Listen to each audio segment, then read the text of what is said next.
ساعات كده تحصل لك مواقف تخليك مخنوق ومتضايق وزعلان ومهموم، وتبقى عمال تدور على التنفيسة في كل حتة. حد يقف معاك، يهزر معاك، يضحك معاك، يكلمك، بتاع أي حد كده يفوقنا يا جماعة. وتنسى إنه في حاجة ربنا سبحانه وتعالى علمها لنا ترفع ضيق الصدر ده أيا كان سببه.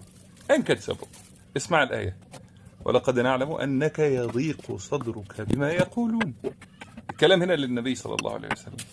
ضاق صدره بسبب الكلام اللي بيقولوه عليه، لكن انت ممكن يضيق صدرك بسبب كلام اتقال عليك، بسبب اي حاجه. ضاق صدرك وخلاص. ايه الحل يا رب؟ فسبح بحمد ربك وكن من الساجدين. حاجتين: تكثر من التسبيح وتصلي لله. يا سلام كده لو ركعتين تطوع بالليل بعد العشاء كده، تصلي لله وتشتكي. النبي صلى الله عليه وسلم كان اذا حزبه امر، يعني في حاجه كده ضايقته ولا شيء بيفكر فيه وشغله،